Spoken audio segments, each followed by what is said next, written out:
Hey, how's everybody? Doug North here. I'm going to be working on some flint knapping today. Not sure exactly what. Something big. Maybe continue work on this thing. It's cold to start with though. The heater just fired up in here. I'm out in my shop. It's snowing here in New England, so it is not warm. Not warm at all. But probably in 10 minutes, this heater is like right here, so probably in 10 minutes I'll be too warm and complaining about that. Typical, right? Oh, I don't know. Do I want to break into a fresh piece of rock, or do I want to continue on one that I've started? I feel like going with a fresh piece of rock. Let's see, just make sure I got all my stuff close to hand and sort of kind of organized. I like to put all the pressure flaking tools off on this side. That way I know where to find them, at least initially. It doesn't stay organized for very long, but that's okay. And then all my percussors, my boppers over here. I put my two favorites up front, and then these four that in this graduated set, I put those next. And then on the end of that platform, I put my abrader, because I'm constantly reaching for the abrader. Always need that. So, got a piece of dacite here today. I just love this stuff. Why? Well, it's not too difficult to break with a good hit. So that's helpful. And the other thing is that it's almost always very uniform and homogeneous on the inside. I don't seem to get this stuff with like little weird inclusions or gaps or any of those little problems that can trip you up. Little irregularities that can trip you up if the stone isn't pretty homogeneous on the inside. So let's see. So I got this piece. This is a big spall, and you can see someone took a huge flake off of here. It itself is a huge flake. So this was knocked off from a giant piece, and then a nice big flake was taken off from there. You can see sort of the terminal ripple here, which is pretty interesting. So it's all just scale. Like, you start with boulders, and then you take off very large flakes, and then medium-sized flakes, and now I'm going to be taking off even smaller flakes, and even those will get smaller as the project continues. So it's all just a matter of scale. But as I was saying, this looks like the long dimension. So I'll try to preserve that. I will try to keep working with that. So mostly then, that means I'm going to be working on taking off flakes on this edge and on this edge. Both sides, of course. But I'm going to try and preserve this length so that whatever it is I'm making can be as long as possible. You're inevitably going to lose length in the process of flint knapping, but I can keep it in mind and try to keep it as long as possible. So first I'm just going to take off some flakes from this one side that's very sharp. It's so sharp, in fact, that if I try to take a big hit, it probably won't work. I'll probably just smash right through the edge, just boosh, and not without taking a flake that comes down onto the other side. It's interesting, this whole process is capitalizing on the fact that the rock is brittle, right? I hit it, a flake comes off. Repeat. Except it can be too brittle. It can be too brittle if I leave this edge long and thin, then it's too brittle. And my hit won't carry. It won't make a long flake. It'll just crush it. So I need to mitigate that by trimming this edge up and then further by abrading it to take off the sharp bit.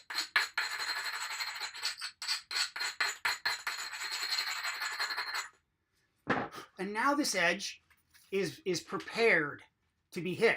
This one, I haven't done anything. You see how sharp that is? And also how low it is. Low is good, but there's such a thing as too low. Again, because it's sharp, if I hit there, I'll just crush right through it and the flake won't carry. And because this point, this surface where it comes to a point, is so low, any flake I make won't be a long one. It'll be short because basically the material will just break straight off. So I'm going to do the same thing over here. And I'm going to trim this edge to raise up that edge and make it a little stronger. Hi, Sarah. Napping in the cold. You can see my breath. It'll heat up. It'll heat up in here in a minute.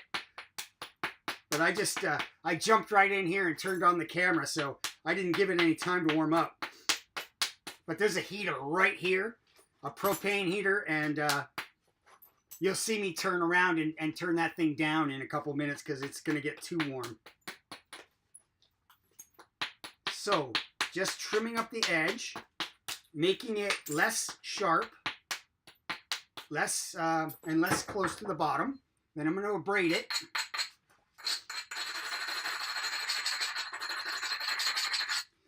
Okay, so now both this edge and this edge are ready for me to try to take off some larger flakes, some more deliberate flakes that, because they're larger, will help me thin the piece, you know, because this is big, fat, chunky thing. And ultimately, you know, I want to make something much thinner, even thinner than this, but at least I want to head toward this dimension to begin with. So I'm going to pick my biggest copper bopper. Historically, antler billets were used. Thanks for the subscription, Sarah. Appreciate that. Hey, for those watching, I'm going to mention this 1,000 times today. I finally released my new long-form video on YouTube. It's about making a thing called the sling stick, which throws rocks. My channel is at Doug North. That's just DUGNORTH. And please go check that out. Leave a comment, like it, and share it if you can, because I'd love to get a little traction on the long form video front. All right, so as usual, I'm going to be hitting here on this surface to make a flake down here. I wish I knew where I put my white grease pencil, because I really like to, on occasion, draw a little line for you. Let me just stand up and see if I can spot it in this mess. Hold on. I'm not really going anywhere. I'm just hoping I can find that pencil. Where are you, pencil? Where are you? I don't know. I'm going to have to find a new one. That's too bad, but I like to draw a little diagram of where I'm going to hit and what I expect to happen. I think it's useful just, you know, in showing you how this works. But it's also turned out to be a really valuable like learning tool for me. Because breaking this rock, it's not a completely, oh, I found it. It's not a completely predictable process, but it's somewhat predictable. And the better I get at it, the better my finished products will be. So basically, testing how well I do at achieving a certain result is a good way for me to monitor my knowledge and progress. All right, so I'm going to make a mark here to show you where I'm going to hit. See that white dot right there? Boom. And now I'm going to draw an outline over and under here about where I kind of expect and hope that a flake comes off, and then I'll show you. Okay, so I'm going to hit coming down from here, and I kind of hope my flake will look like that. So, now we're all set up. we've got a story here. We got a beginning, middle, and end. So we'll see how I do. I'll support this on my leg and try for that spot. And then we'll see how I did. Okay, I hit here. I expected, I gotta cut my fingers in the way, this line right here. And here is what happened. I got all of the spot I was trying to get, and even a little more. And that's not a bad thing. That's not a bad thing at all. And look at that flake. Oh, that is awesome. Why am I so excited about this flake? Because it's actually like really flat. So I could set this aside, and with very little effort, I could make this into an arrowhead or something, because I don't have to spend much time worrying about making it thin. It's already thin. And often these have a big curve in them. But because, by luck, this one came off really flat, I'm going to set this aside as something that I can work on later and without having to do much to. So, huge, nice flake. I'll try one right next to it. Yeah, that flake went well, huh, KJ? That went a little bit better than expected, even.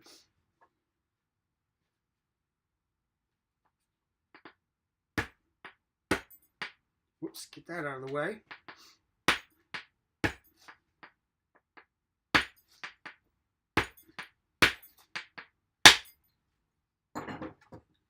Kept missing. I was sneaking up to it. Right next to it. Look at that. I think it's so cool how they fit right back in. Like if I had some crazy glue, I could like put this thing back together and you'd barely know that I'd taken that flake off. That one's pretty thin too. Not quite as straight. See how it curves? Still usable for things. I can make stuff out of this. I'm not going to throw it away or anything. But that last one was just sort of like, I don't know, it's just made to be something. And it would take me very little effort. Because it's already so thin, it would take me very little effort to kind of turn it into something. All right, so maybe one more smaller one next to where those two were down here. Oops, sorry, you can't see that. Down here. KJ, you think the last one was a spearhead? Arrowhead or spearhead? I think definitely an arrowhead. It's got a bit of a curve. So spearhead, I don't know. I think it would be kind of weak at the end.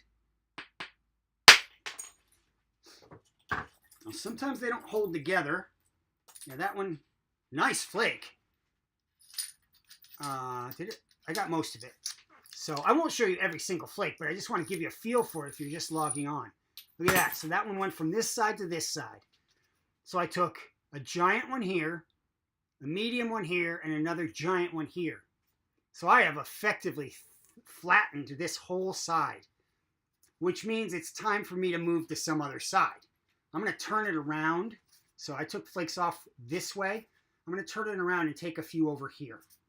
Because now I've got kind of a, let's see if I can show you. Right here, it's got kind of a thick mass, especially on this underside. So I'm going to take a few flakes. I'm not going to hit quite as hard because I don't want them to go too far. And I'm not going to hold it. So on my leg, if I want the flake to travel really far, be careful and double check fingers for cuts. Oh, KJ, I get a cut every time I do this. So I'm well aware. Believe me, I'm well aware. But if I want a flake to travel really far, I tilt it more this way. So that force is going more down into the stone. If I want the flake to be shorter, I lift this end up. Okay? So this is one way among many that you control the how big of a flake you get. So I'm going to deliberately hold this at more of a flat angle to try and limit how far the flakes go.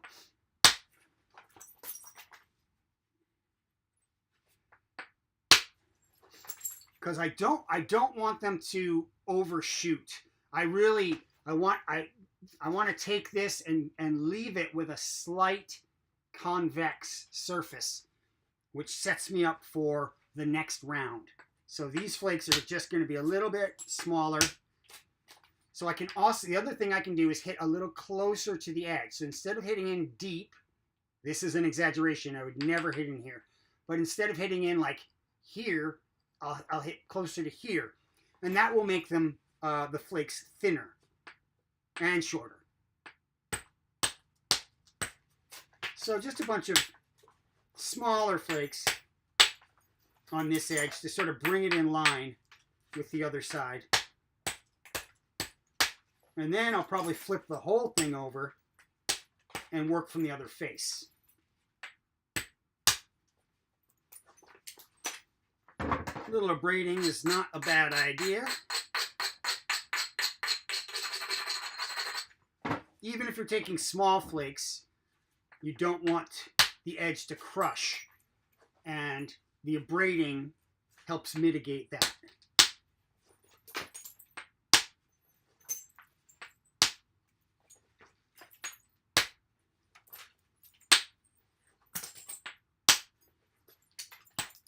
So same process, I'm just not trying for as much material removal.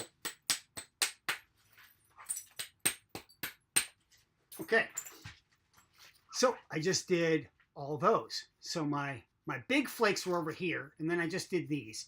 I'm going to go back over here where I did the big flakes and see these spots in between the flakes. Those are now opportunities. So I'm going to try and take some smaller flakes off from where there's those ridges, remnants between the flake scars.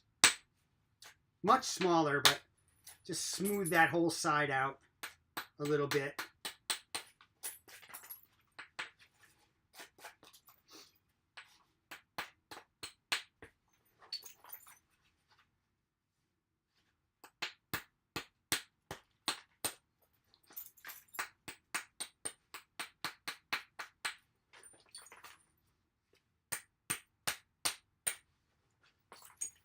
Okay, so I've done this side and this side, and you see I've left it with this convexity, this convex shape. That's important. It's counterintuitive to me, but it's important. If you leave this too flat, the next time you go to take flakes from that side, you will create step fractures. And your flakes won't carry, and you'll create step fractures, which are sharp, abrupt flakes that end in these sharp 90-degree angles. And those are a problem. They'll inhibit your ability to make flakes after that. So it's important both to leave a face without step fractures and that it has some concavity to it. Convexity. Convexity. I'm just taking a look at the other side now. See if I want to... Yeah, I guess I could take some small... It's going to be much less dramatic, the flakes I take from this other side. But I'm going to trim the edge a little bit to raise... Well, really lower the platform. Hey, Daryl, I'm glad you find this. I'm glad you find it clear and informative. That is my goal. There certainly are many nappers out there who are much better at this than I am.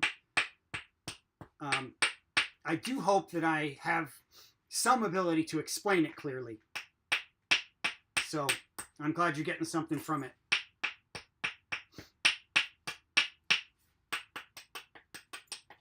Okay, just small trimming flakes to change where this platform is. So when I flip it over, this line is now low.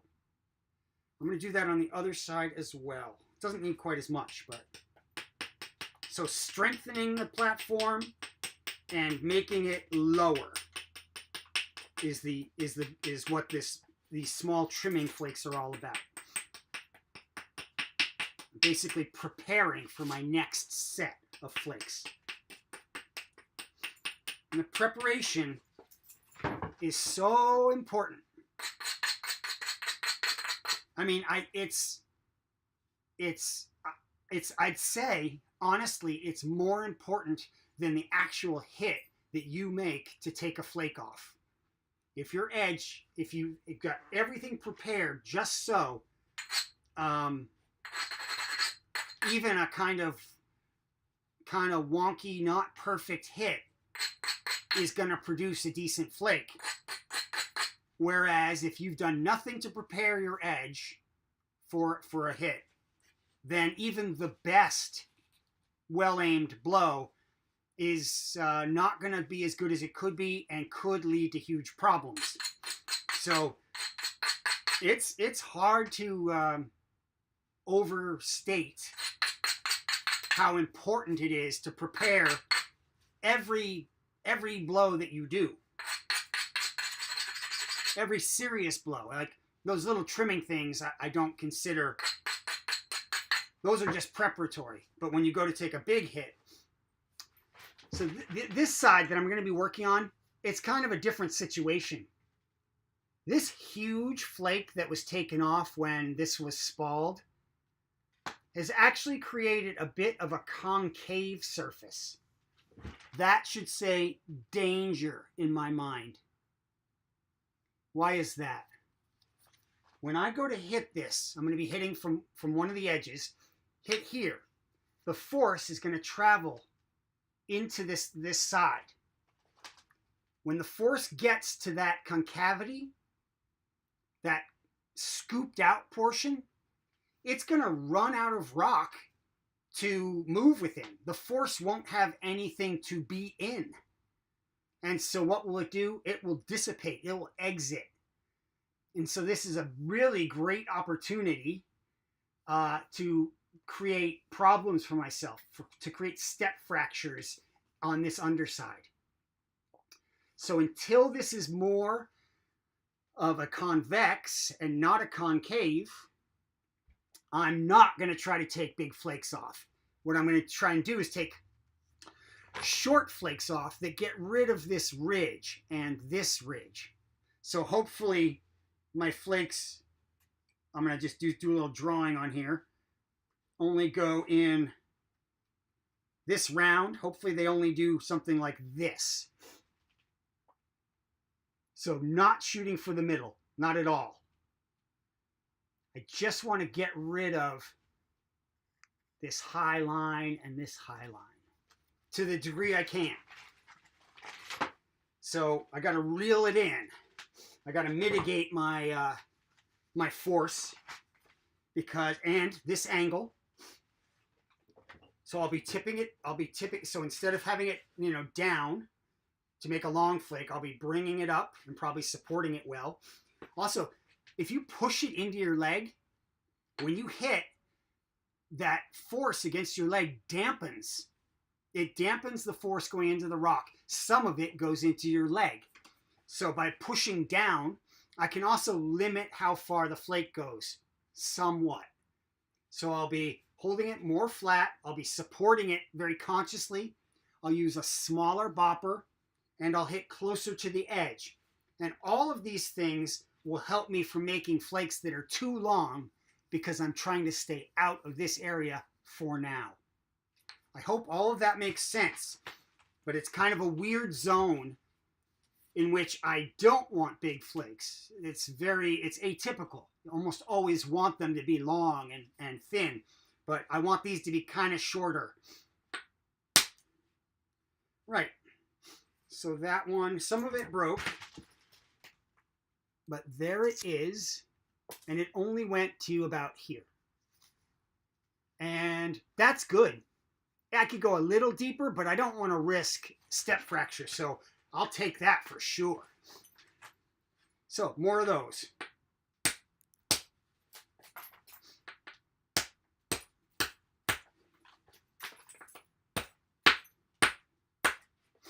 Oh, we got a little tough spot there. Let me see here.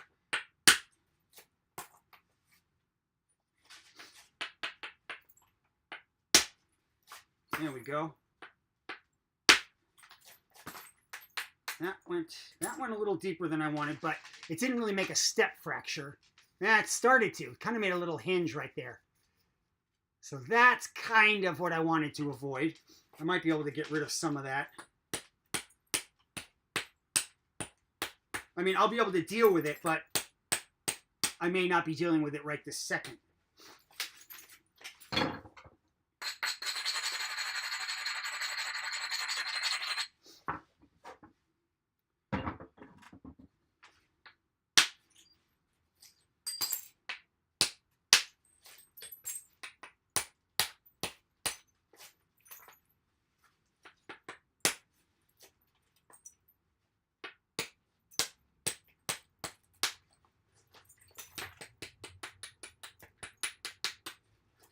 Okay, so that was all this stuff. Yeah. Now I'll go to the other side and do, you know, roughly the same. So my main objective there was to get rid of that ridge that was right here. Pretty much I've done that. So now do the same over here.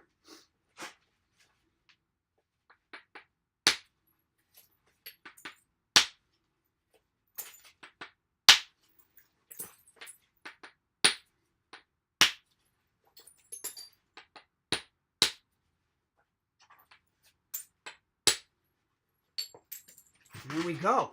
That was all of these flakes. So if we look, that ridge that was right here, gone. And now if we take a look at the surface, what do we got? It's convex.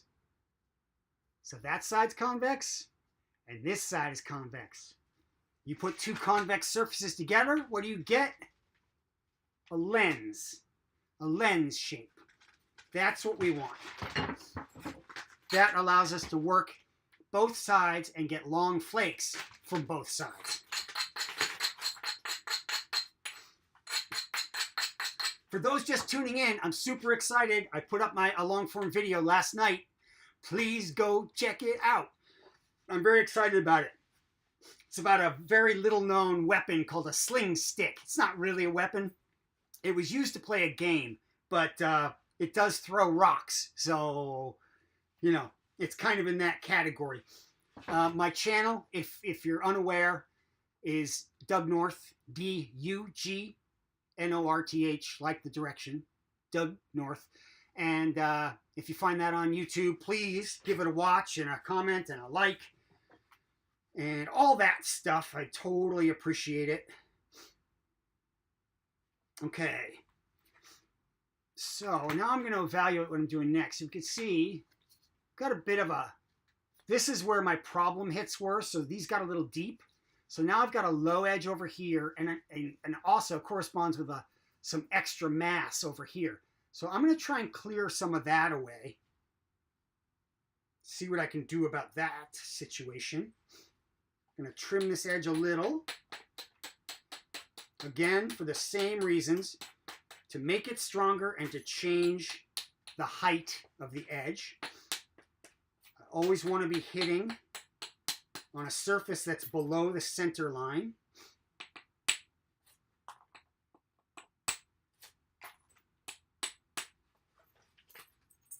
Okay. Am I ready? Maybe a little bit more.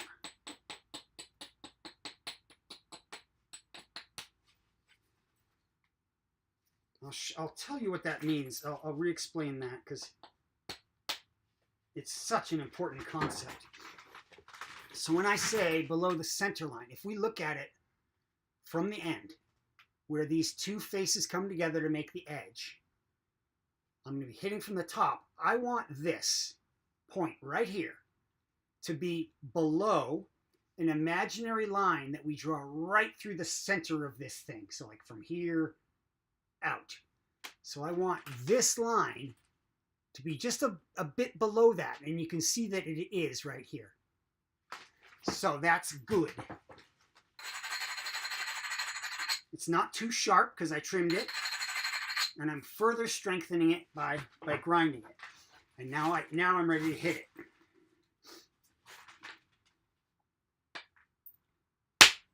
Sounded good.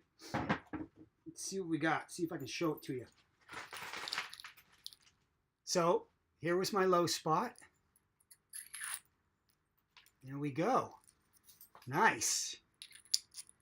Good. That got rid of a big section of that especially bulky area. It got rid of the highest portion of it. And if I take a smaller one from right here, then this surface is all about the same without anything sticking way up. Is this too big? I think it might be. Let's go to this one. It's the next size smaller. Make sure where I'm hitting.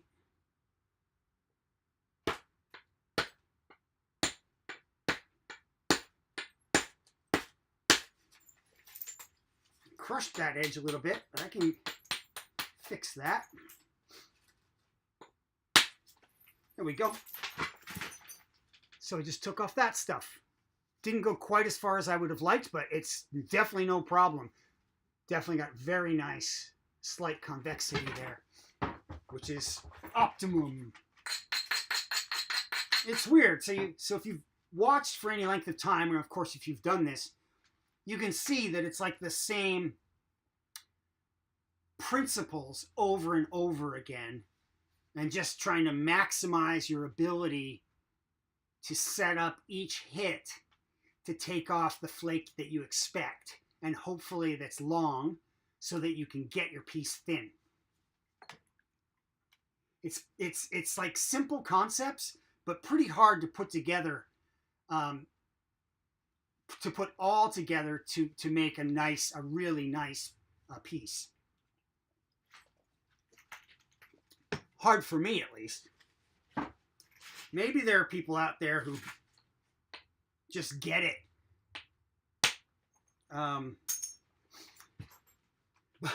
But if so, I'm jealous, but I'm not one of them. Hello, Wanderson. Welcome back. Just flip to the other side because I noticed this end has some extra mass toward the tip. So I'm just going to take a few well-placed flakes from here.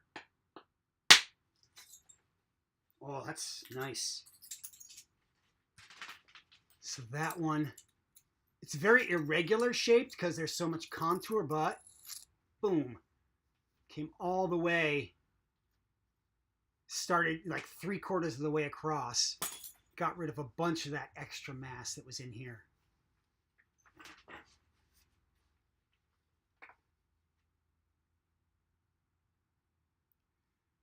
Daryl, I've been doing this kind of seriously off and on for about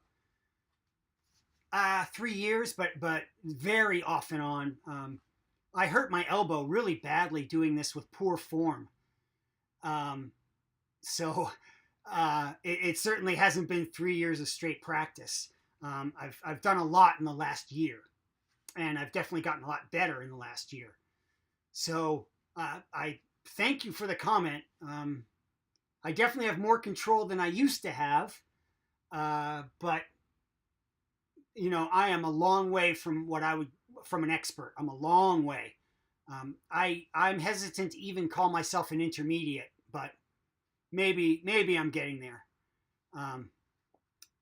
But it's all about knowing how the physics will play with the material, and it's really only a handful of rules, really, but trying to apply those rules and what techniques you can to get yourself set up for good results. Hey, Brennan, flintknapper, hey. Don't be too critical. I'm still learning for sure.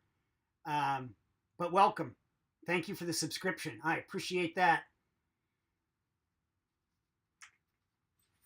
So let's see.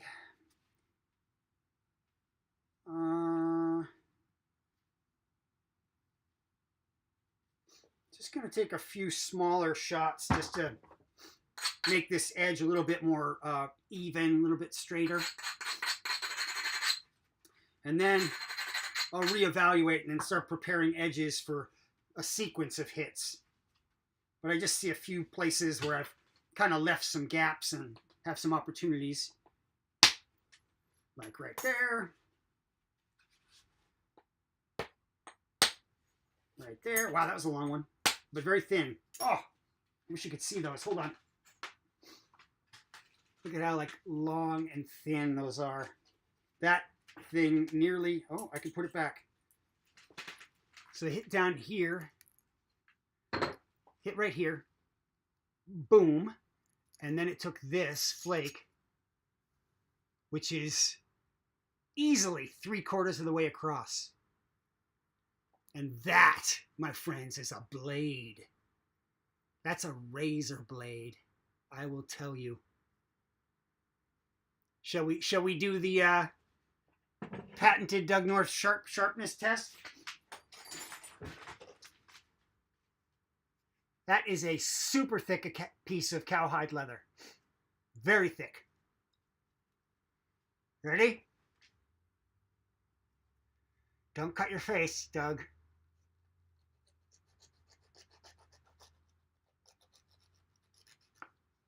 Look at that. Super sharp. Super sharp.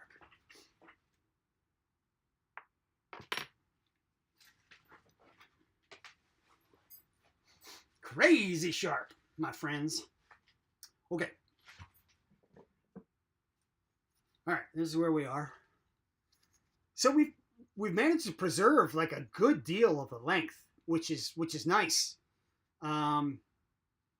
Both sides convex. Got a little bit of a concavity with this hit. Nothing huge, but I got to be a little careful in here. This is day sight, Brennan. Just to compare it to Georgetown, here's some Georgetown right here. So day sight on this side, Georgetown over here.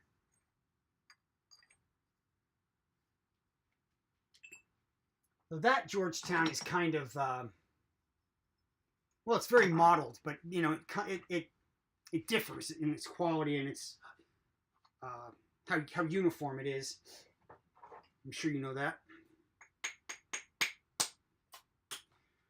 All right, let me see. Let me just sort of set up a strategy here. Again, a little extra mass up at the top on the other side. I'm gonna just do some trimming flakes on the end.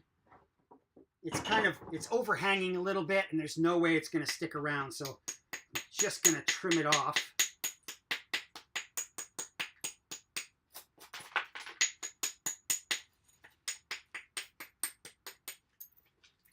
When you see something that's like a long appendage and it's like way off from the center line. So if this tip was hanging way out, you know, this way, like there's no way that's going to stay. There's no way that's going to be useful to me if I'm making a straight something. So you might as well trim it off. And that's just a little bit of what I'm doing here.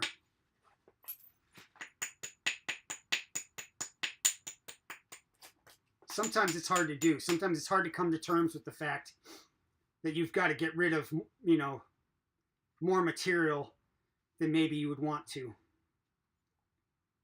Something you didn't fully plan, maybe. All right. I think what I'm going to do is just take one opportunistic hit on this side, then treat this edge so I can take a bunch of flakes off from this side. And this opportunistic thing, it's basically just a ridge here that was left by a couple other things that I did. So it's a remnant. But the force likes to travel along the ridges. So it's a good place for me to hit.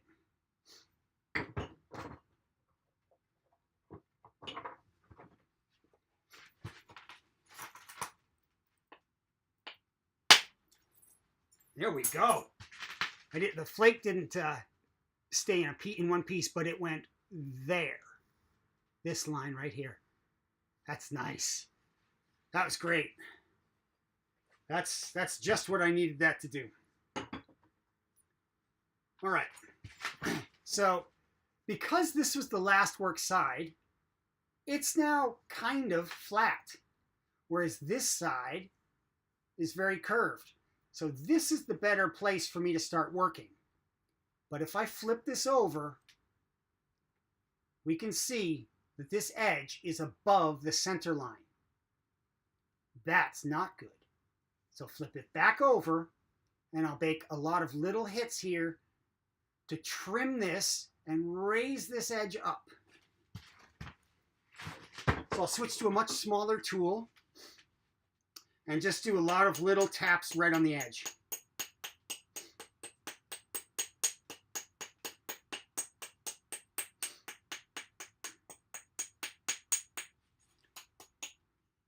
I'll show you what those look like. I mean, they're just very small trimming flakes. See that? This is all just preparation. I could also start to define the shape more with this trimming. I still don't really know where I'm headed with this, so I won't go crazy with that yet, but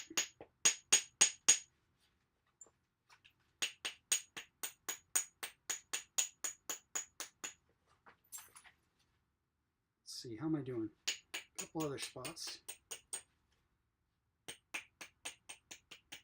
And I'll check it by flipping it over and seeing where that edge is relative to the imaginary center line.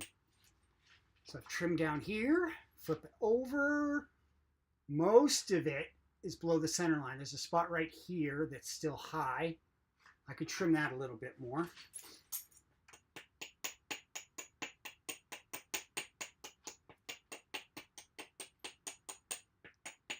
I don't have to hit the whole edge, so this isn't strictly necessary, but it is convenient if the whole thing is prepared.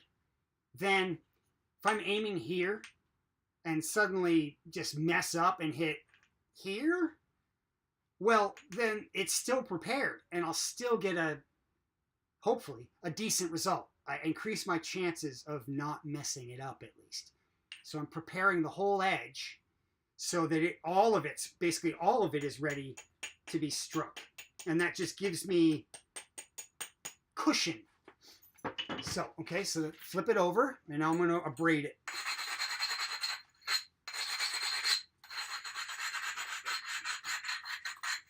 To make it stronger. Okay, so now this entire edge, with a couple little places that I might avoid, but pretty much this whole edge is ready for me to take flakes off from down below. I'm just going to look at the other side and see how I might prepare that. It can often make sense to work on opposite, like diagonal. So if I'm taking flakes from here, it can often work out well to take flakes from here, but that may not be the case this time. I might also take flakes from the other side, but let me just take a quick look at that. And yeah, I think that's what I will do.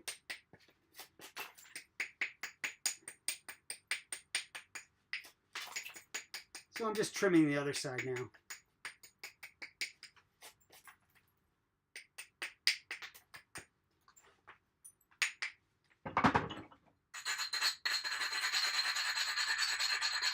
And I'll give that more attention when I get serious about working over there.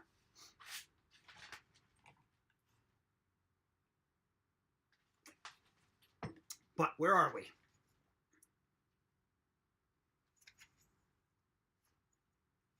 All the cortex is gone. The edge is all workable.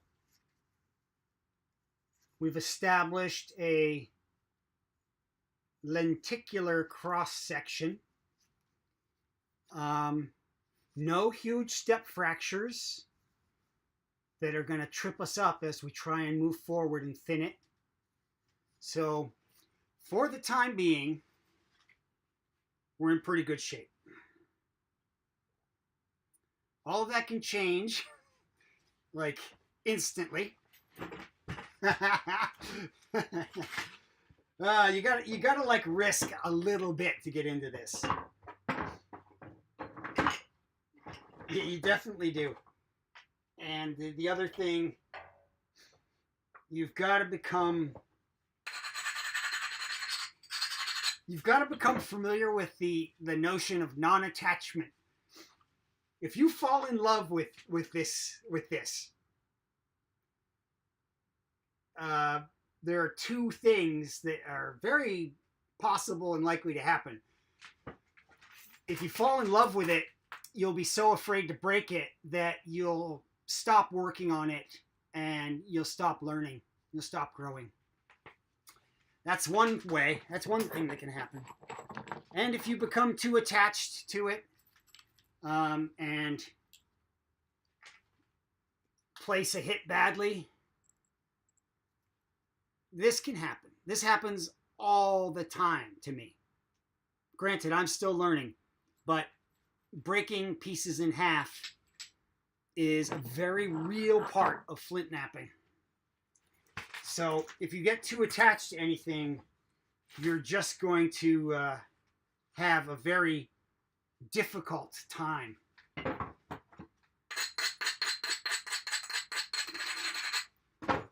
Back when I didn't have much access to material, and every little bit that I could get felt like, you know, this magic opportunity to practice, things would go wrong and I would be like so upset. Kind of understandably, but it really didn't do anything for my progress. Nice little flake there. Looks like I get a good one down at the base, but I want to make it a little tougher. And that's what the abrading is for. Good. So I just took this one and then this one. And those are getting to the middle of the piece, just not much beyond the middle, but to the middle, which is good.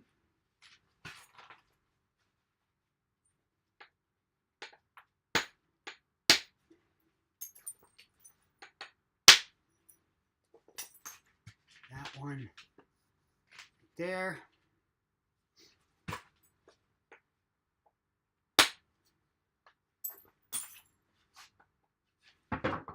Follow up with a little abrading.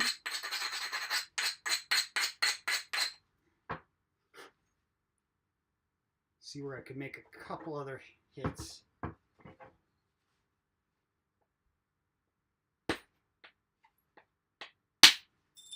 Nice. Oh, that's an arrowhead to be.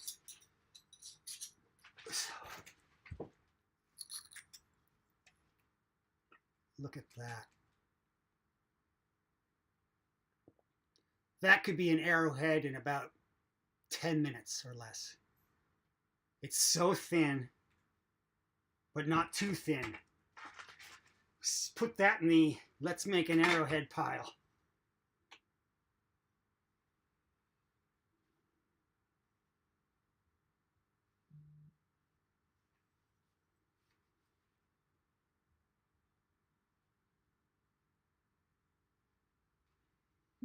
Okay. I think that's all I want to do from that face that I prepared. Now I've got to decide. Yeah, I'm going to go to the opposite side and try and take off. So most of those flakes made it to the middle or a little bit beyond. So now I'm going to come in from this way and just try to bring everything on this entire face down to one level. So these flakes won't need to be as long. But again, I'm going to do a little preparatory work.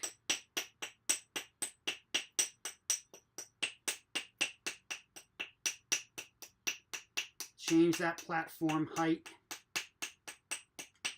Make sure my edge is not too pointy and sharp.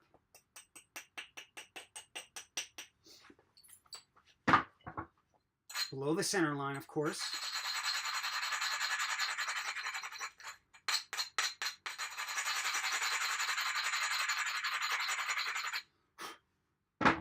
Okay, so now this edge is all prepped for some flakes down this way.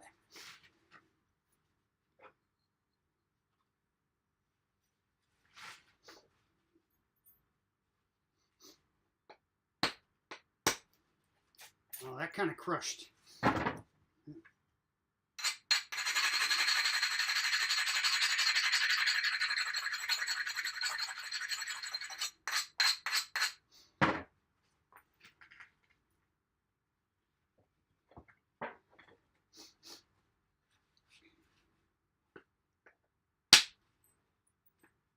Good.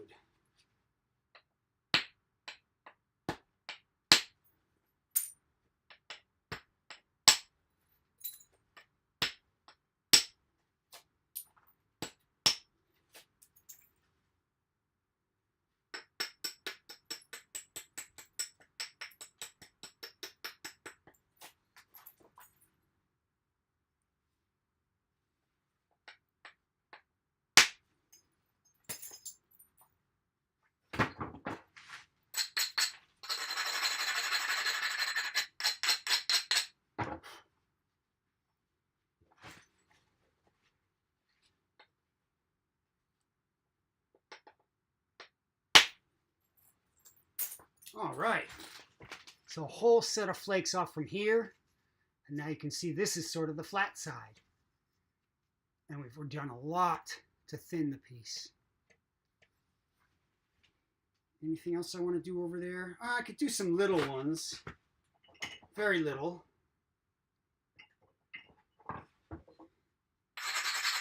Basically the deltas, the triangles that were left between the larger flakes. I could go back and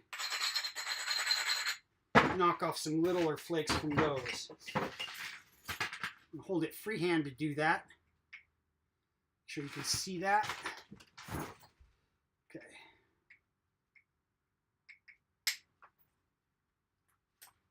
There's a little flake. There's a little flake.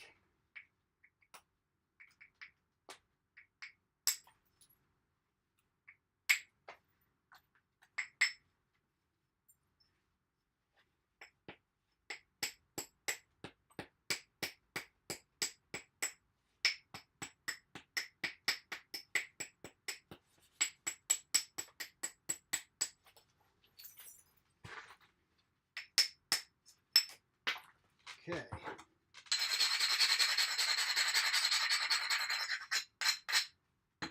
Cool.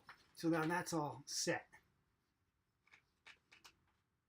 Go back to the other side.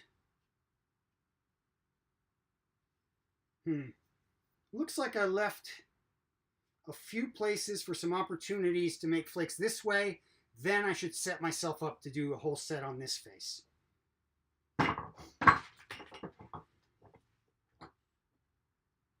I'm really going to want to braid this.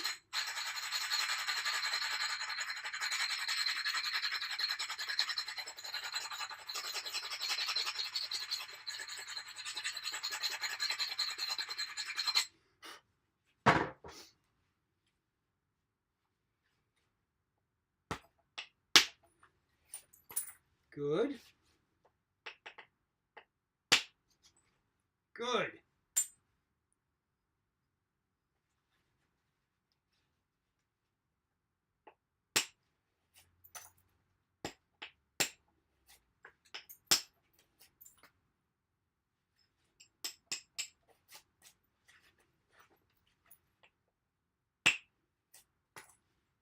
Okay, so I just took some flakes in here to just, I don't know, make it a little bit more even, more regular. Now I'll trim this edge to work on that side.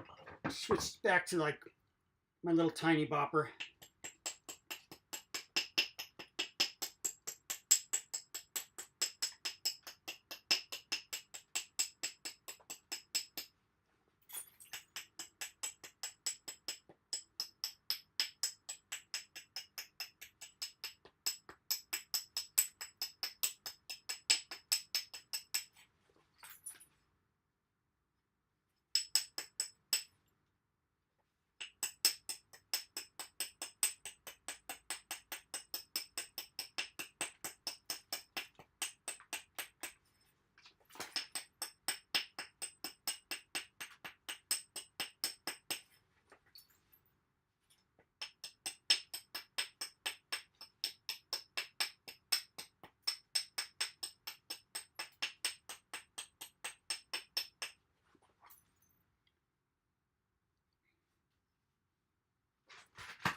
update for you.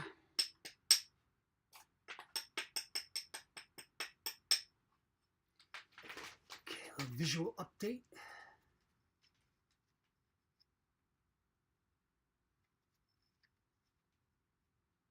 Looking about like that in terms of thickness.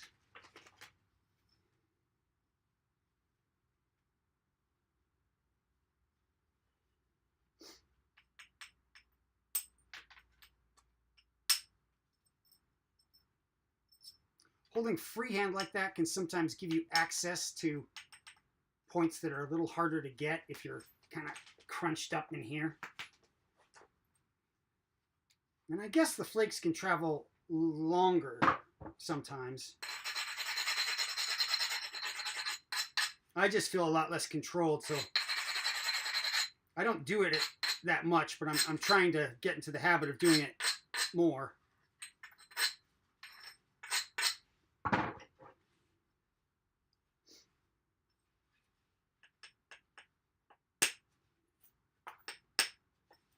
Start to taper the base a little bit.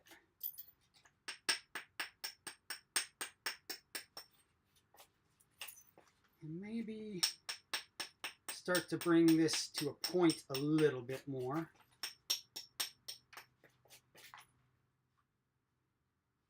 Nothing crazy, but just start to move that direction by trimming it to a point a little bit. So it's just a little bit more, you know, symmetrical, uniform, that kind of thing.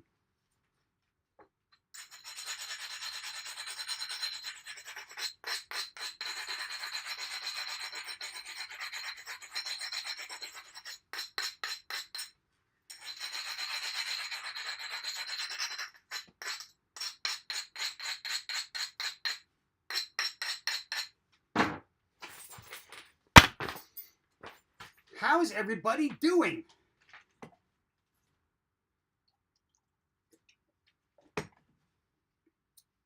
And if you're just joining and you haven't heard, at long last, I have put up a new long-form video about the little-known sling stick. Go check it out. Very easy to make. Lots of fun. Not much info online about it, so a lot of people have not heard of it or tried it. So kind of a neat thing.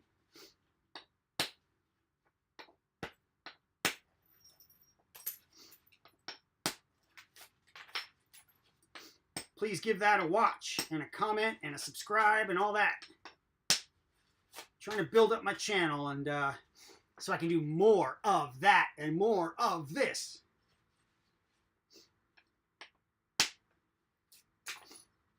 More of that and more of this, if you know what I mean. I think the world needs more of it. But, of course I do.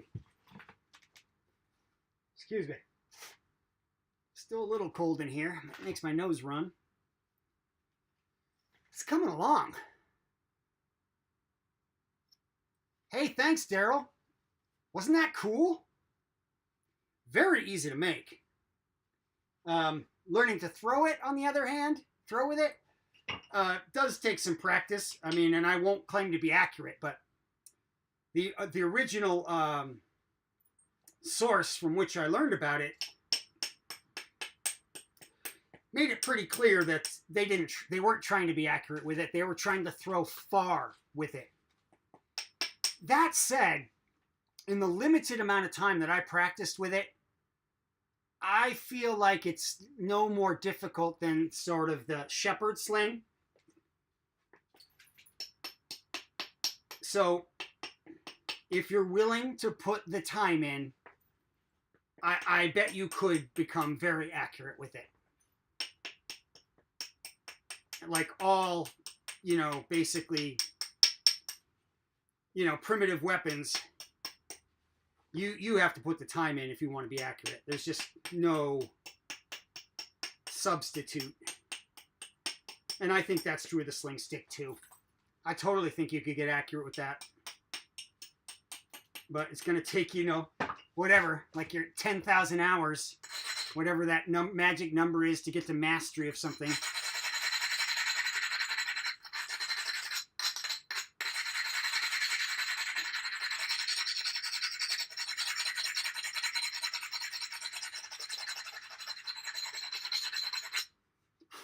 It will not be quick and easy, but I think it can be done.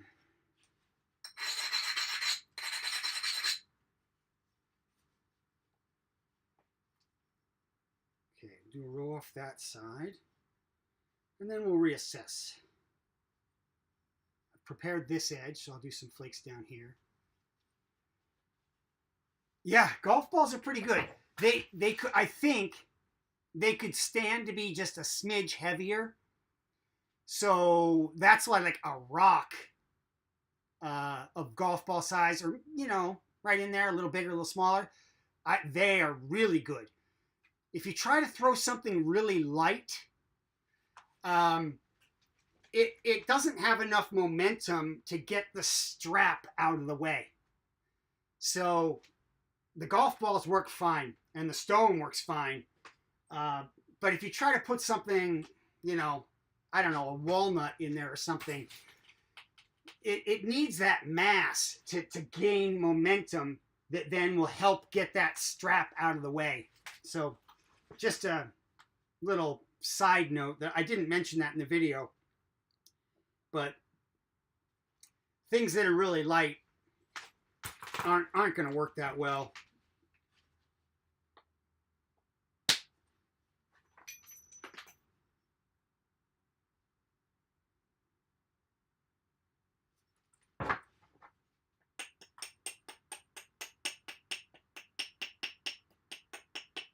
Sometimes you prepare an edge and you think you're ready to go, and then you take a good look at it, and you can see, like, I prepared this edge to hit down this way, and I took a good look at it, and I could see there was like an extra bit of mass here.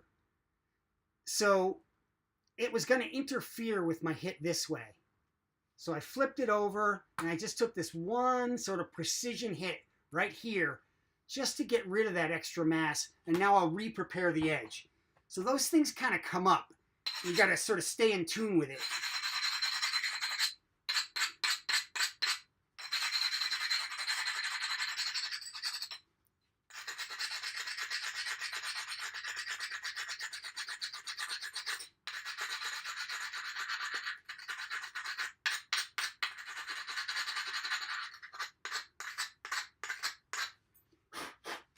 Kind of a back and forth process. Also, the golf balls were mainly so that I wanted to make sure that you could see them on film, on camera. So I got those neon green ones. Did you know that the human eye is most sensitive to that neon lemon lime green? It is. We are most attuned to notice that color. That's why they've changed safety equipment from orange to that color.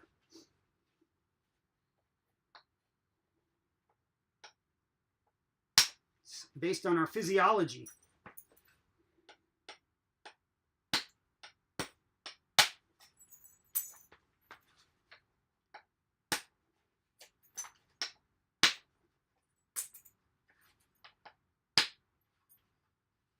A little harder. Here we go.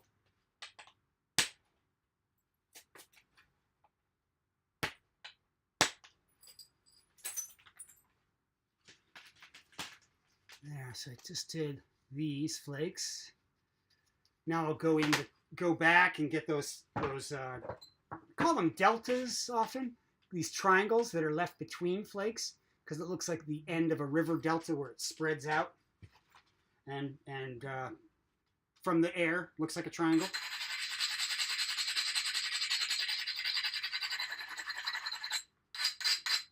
So once again, I'm going to get a smaller tool for those, and try not to take as big of a flake. Just get rid of that excess material. Sometimes you can get them to travel, but I'm not really trying for it here.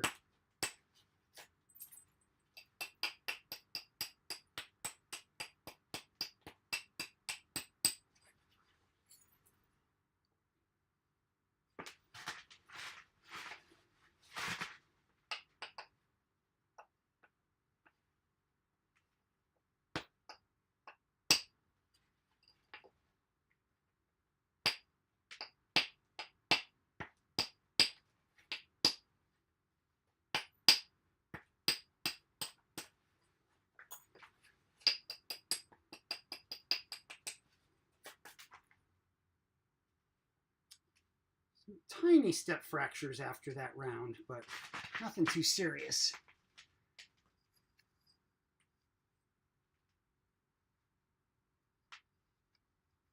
Oh, I got one here. Remnants of a small hinge. Not bad. Let me see. Try to grab onto that and see if I can pull it off.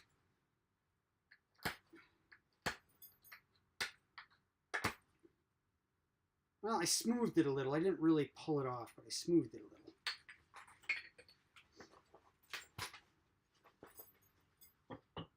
a little.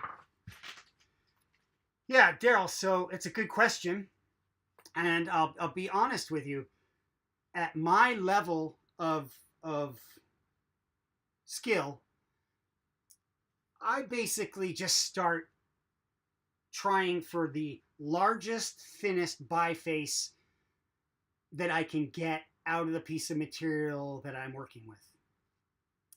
And I sort of let how things go dictate what I call it at the end. So I was working on this one the other day. It got pretty thin.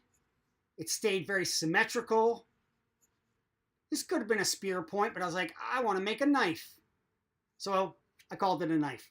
So at this point, you know, I still don't know. You know, I could stop right now and call this a preform or something. That's like this piece of dacite that I worked some time ago.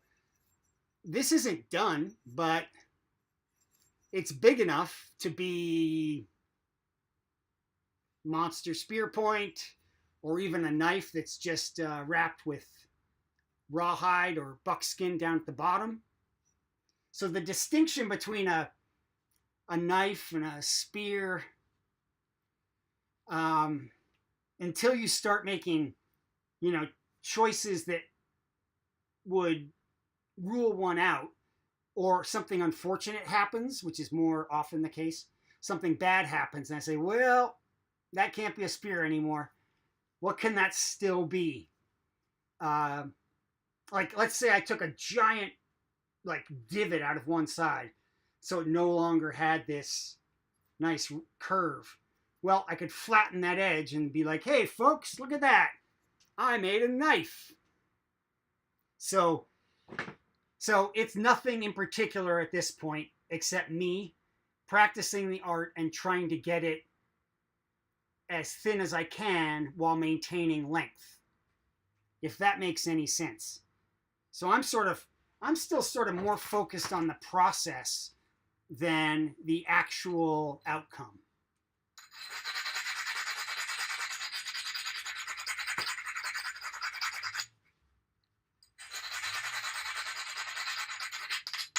I mean, it's kind of a, I don't know, it's kind of a cheater way, because basically I don't have a lot of confidence to say I can make what I want to make. You know, like, if I declare that this is going to be a spear point, there's a really good chance that I won't do it, that I won't be able to do it. So I sort of just take it as far as I can, see how it goes, and adjust based on what happens.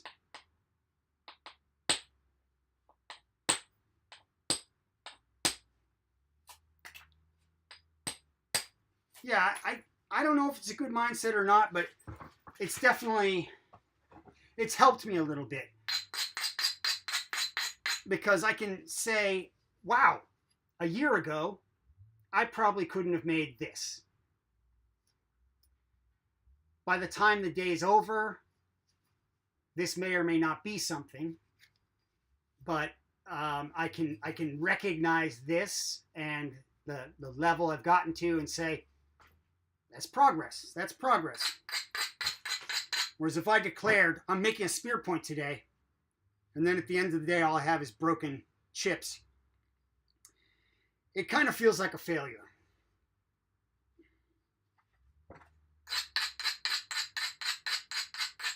So, you know, that's the attitude I had with this.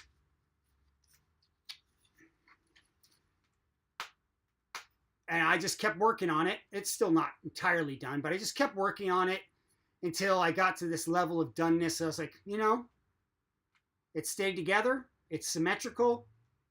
I think I'm going to make it into a knife. And I still need to haft it.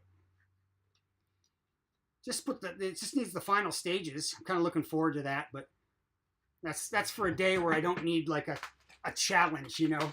Just like, okay, break out the pitch glue and break out the sinew, get that thing mounted, and walk away with a finished piece without having had to do any real sweating, you know, without walking the tightrope that is flint knapping.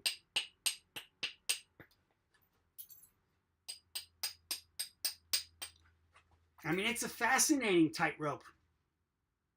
I love it. But it is kind of a tightrope. What's going to happen? You never fully know. I don't, anyway.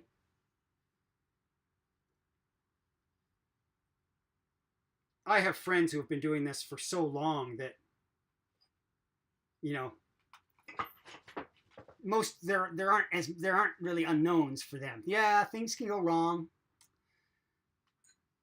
Not everything works, but it's definitely not the same gamble that I'm taking every time I do it.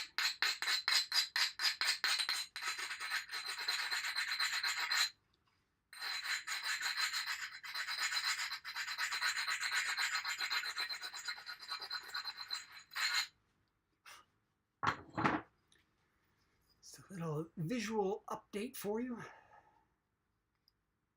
The other side. And there's the profile. Let's see. Definitely want to take off some mass in here.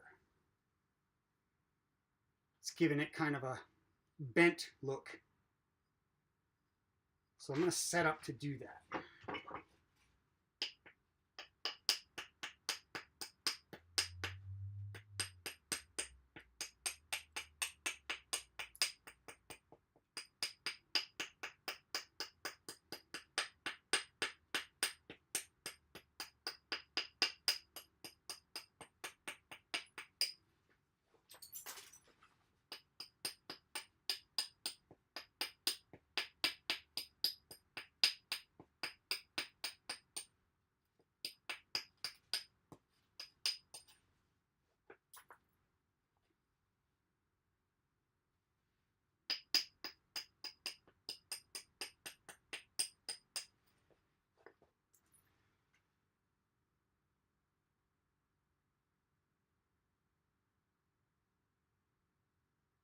Hey, Francisco.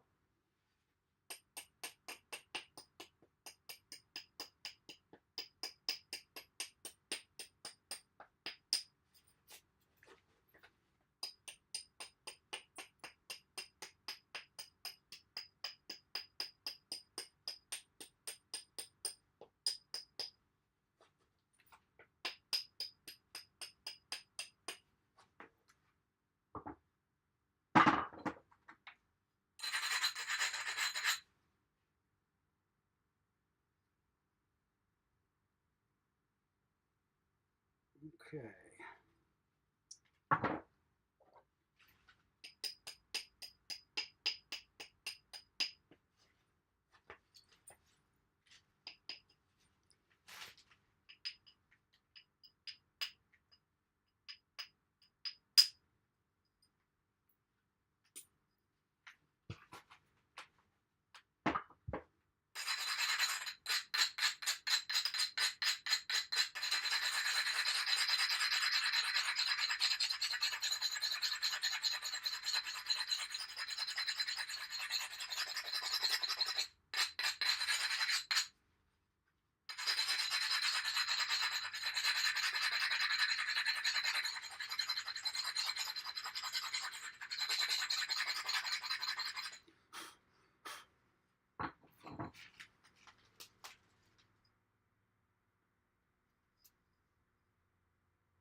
take a look at this. It's a little ripply in there, but I don't think that's gonna... Probably one good flake from this side should clear up those ripples. But I don't want to make those any worse, that's for sure. In fact, I'm going to go ahead and do that. Take one hit down here at the bottom. Try and clear out that ripply area.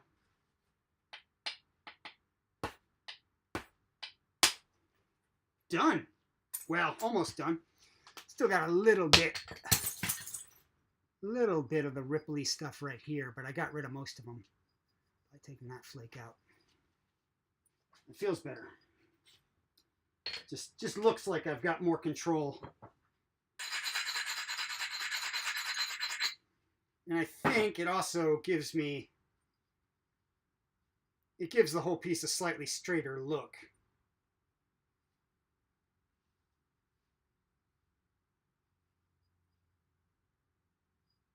Even if it's not really.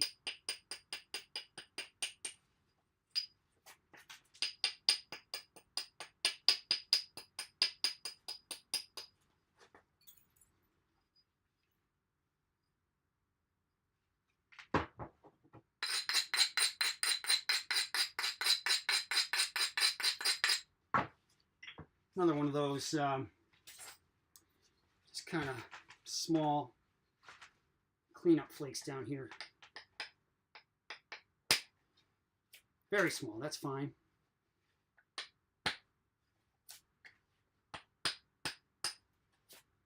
Okay. From this side.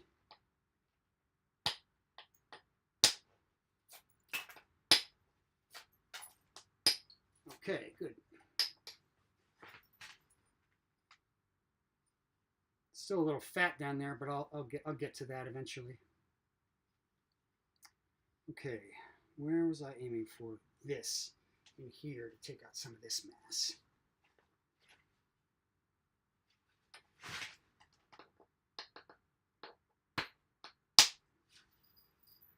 Yeah, perfect. Took out some right in here. Just move over a ½ inch. Yeah, also perfect.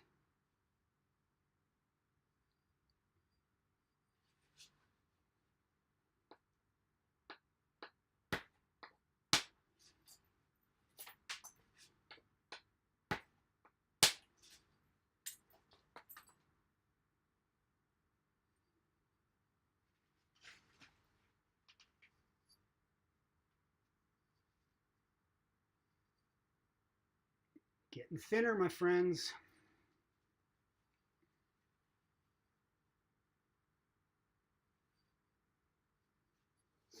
A few small shots freehand here.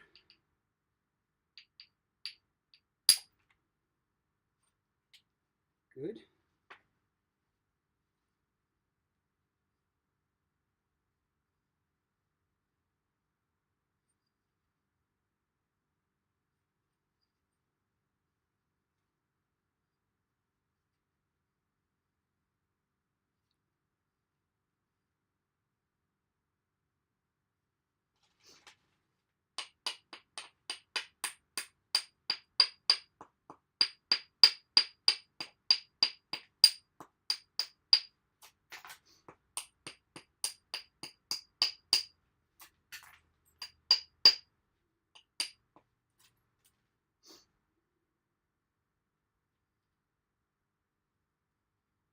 A weird spot that I'm gonna. It's like I can't get to it from. It's a little extra thick, and I can't get to it cleanly from the top or the bottom. So I'm gonna pressure flake some off of the bottom or whatever, one side, whatever side you want to call that, just to reduce some of the mass. So then I can hit it from the other direction without having to go through so much. So just a little bit of strategic pressure flaking to set up a platform to hit. There, so I got rid of some up here, so now I can hit from above with hopefully better results.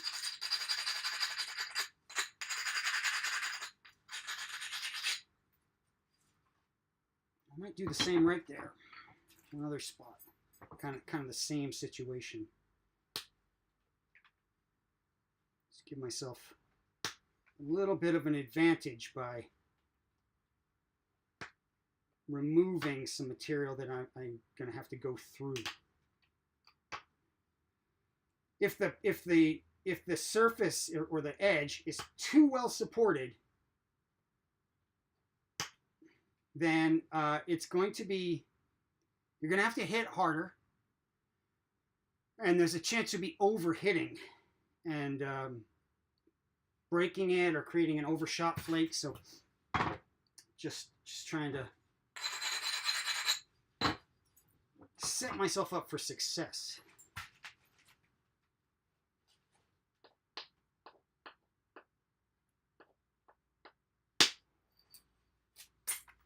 Yeah, that worked on that one.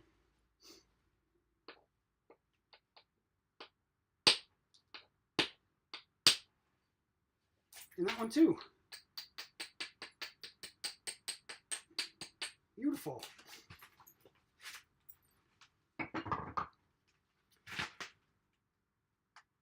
Well, I don't know how far I'm going to take this today, but I'm going to work on it a little bit longer.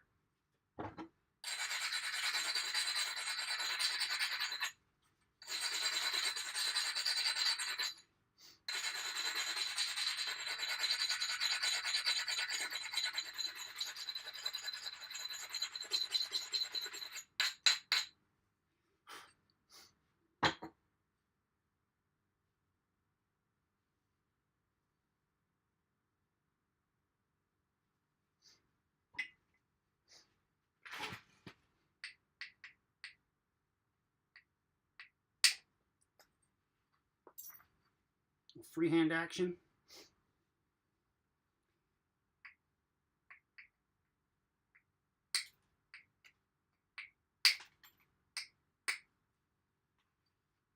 Just to get up there. That way I can really support the tip with my fingers.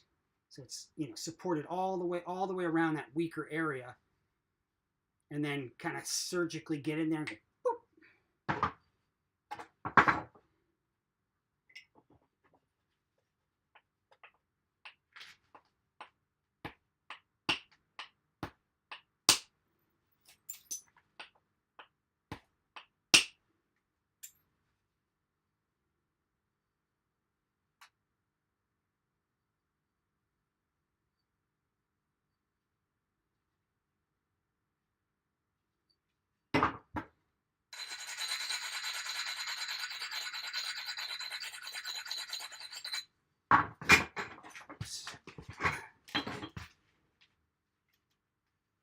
More of the same here.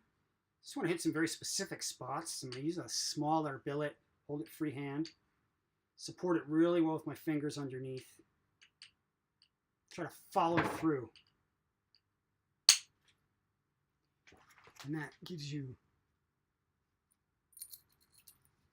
nice thin flakes like that are really good for thinning your piece. Not all that comfortable with freehand, but it's clearly sometimes the way to go.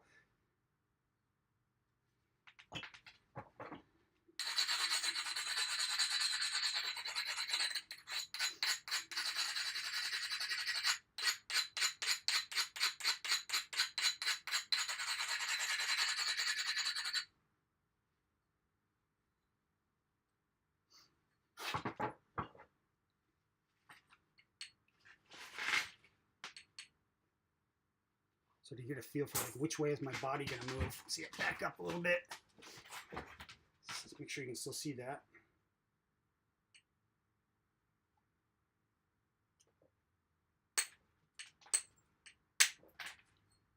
And there we go. Nice. Went almost all the way across. Just perfect.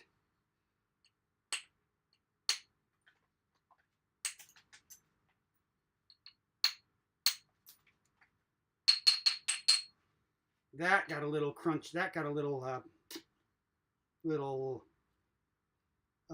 step fractury. I didn't make sure that the edge was strong enough before I took that swing. So that's on me.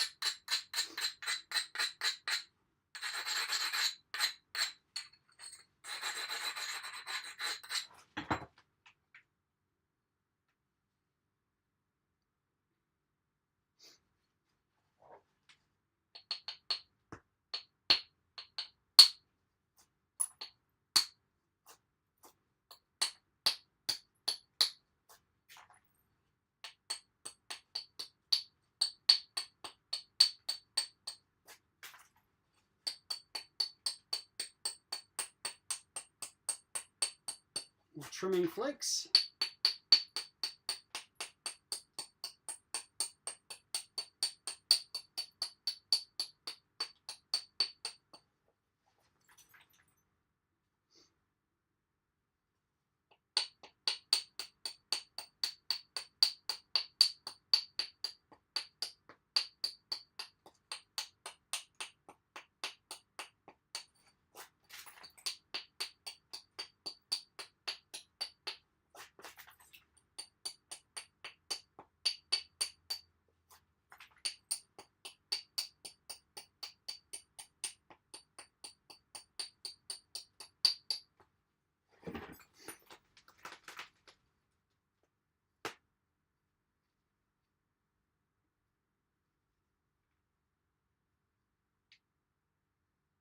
Yeah, it is helpful to see mistakes, isn't it? I mean, that's often where the learning really happens, painful as it might be.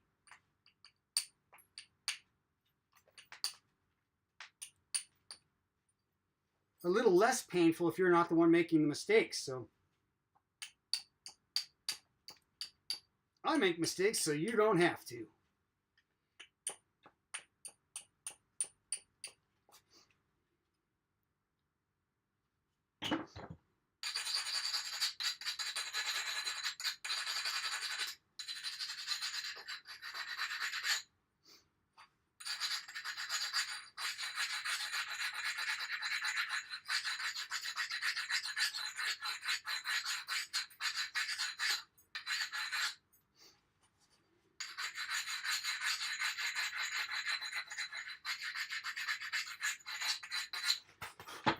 Yeah, it's coming along, isn't it?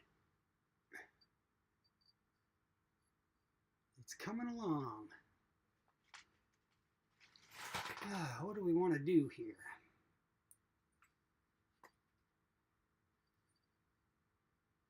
The tip is definitely a little chunky and a little twisted. Now, not really twisted, but it's so chunky on one side that it kind of comes off as twisted. I'd like to work on that without breaking it, of course. Ugh.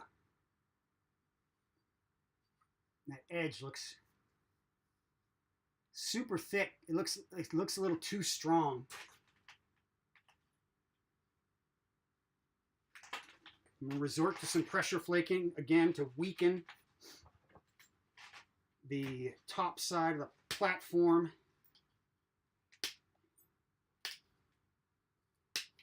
So that when I go to hit it, it's not too strong, causing me to overhit and to break it. That's the theory. It's already looking like a more reasonable hit. So that's an interesting case where, in my judgment, that edge looked too strong.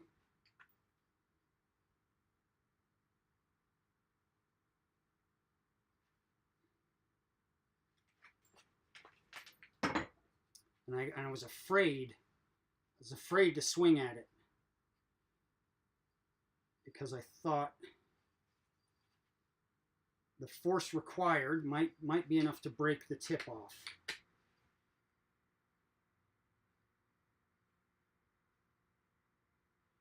So one of those trade-off moments.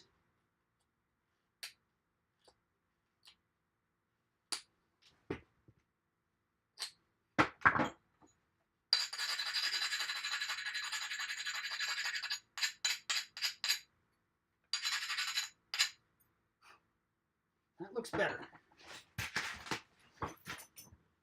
Back up again.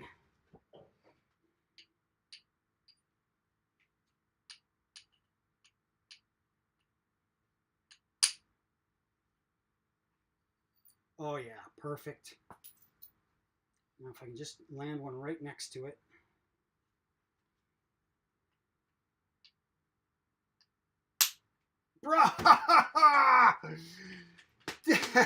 So I did get the flake I wanted right there, but I also snapped my piece in half.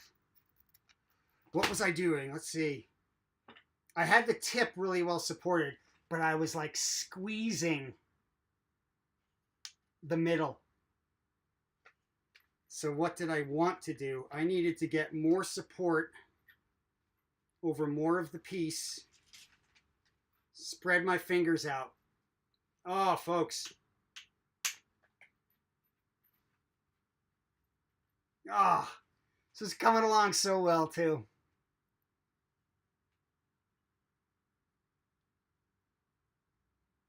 Thanks for the subscription, and I'll see you later. I've been to Ontario. Very nice. Spent a couple weeks there. A couple weeks there on 2 occasions. All right. Well, that's what not to do. I was freehanding it. I was holding it like so to get a piece up here at the tip. That's reasonable. But I was kind of squeezing in here with my big finger, and the impact rippled through, and that pressure from my middle finger snapped it in half. Well, I'm sorry that happened, folks, but hopefully you've learned from my experience. Don't do that. That's not what you want to do. Both of these pieces are still big enough to make an arrowhead out of or something like that. So that's what'll happen. But it won't happen right now because I need to step away, cry a little bit. Not really. But I do find that when something like that happens, you kind of got to take like a little mental check-in and be like, do I want to push on and do more? Or is that like a little sign that I need to do something else for a while today? And I think it's the latter. So for those of you who are still remaining, thank you very much for tuning in. I always appreciate it. And please check out my new long-form video. It's on my channel, Doug North, Dugnorth, and it's about the sling stick. And it's a very cool little project, and I hope you will check it out, like it, comment, share it, please, and maybe I can get a little more traction on the old long-form video. Well, for now, I guess I'm going to sign off, and I want to thank you all again for spending some time with me. And until very soon, I hope you take care of yourselves.